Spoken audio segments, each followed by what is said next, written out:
big picture, too. Like, do you bounce back from this?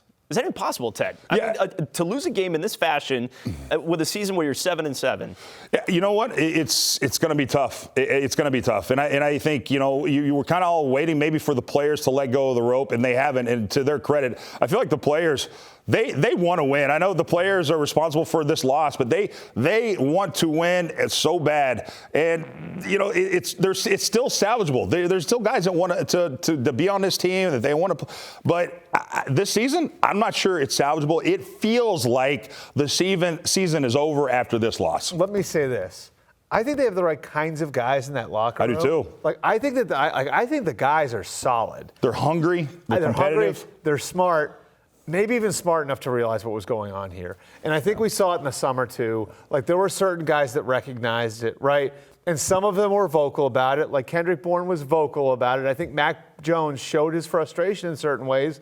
And other guys kept to themselves. But I feel like these players gave it a shot. I agree. And I just wonder if they're losing faith now. I mean, at this point, like, we are 14 weeks into the season. Yep. There's 3 games left.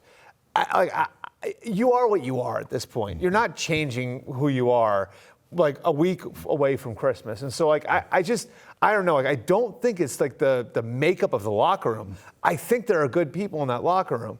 I think Bill fouled up the coaching staff. I agree. And I think that, like, so much of that has eroded the trust that the players have and the people that are leading them. Let's talk more about Bill, because since Tom Brady's left, he's 78-86. 6-11 against his former coaches, former players since 2018. 0-2 in the playoffs. What happens now with Bill, Ted?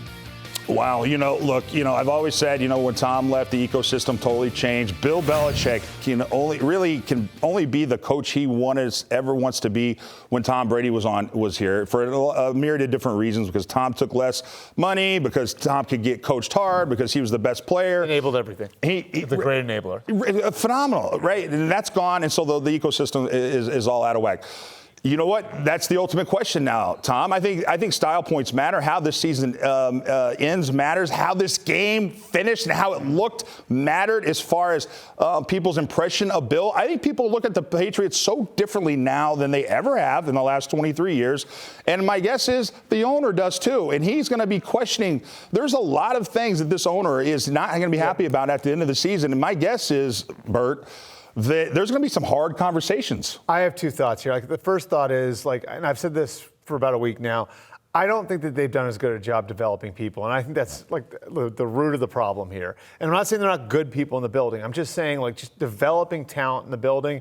If you look at it, the reason they went in that spending spree in free agency a couple years ago, the 2 tight ends they drafted didn't work out. N'Keal Harry didn't work out. So they weren't developing young players out of the draft. Why are they in this position with Matt Patricia and Joe Judge? Because they didn't have somebody ready to go behind Josh McDaniels. And if you look and you go back 5, 10, 15 years, the Patriots used to be a machine at those things, at having the next guy ready so they could let a guy go a year early, or so they'd be able to sustain after a coach left. So that's number one. They haven't done as good a job developing people.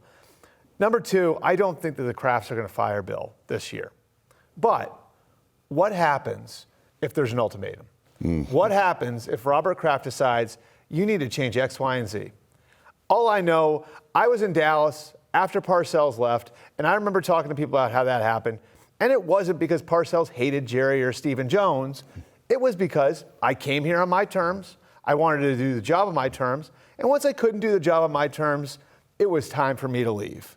That's who Bill learned from. That's right, but I would say the difference is, I think in this scenario, is that Mr. Kraft has way more leverage than maybe what people think. I don't think Bill wants to go to any other team. I'm not so sure that there would be a market for Bill, and I don't think he wants to leave. So if there is an ultimatum given to him ultimately, I think he'll acquiesce. So if he's has to be faced with the decision whether or not to keep Matt Patricia as his offensive coordinator, and it depends on his job status, my guess is he'll fire Matt Patricia or move him somewhere else. If he has to change, if personnel control changes, though, that could be the straw. That's an interesting. That breaks the camel's back. Like, I think that it's a very delicate thing. Like, I think how Kraft handles it is going to be the key. I don't think it can be delivered as an ultimatum. I think that's the kind of thing that will get Bill to walk. I think this has got to be one of those, let's have a discussion about this, and you hope he gets the message. And if he doesn't get the message, then I think you're at a crossroads. Well,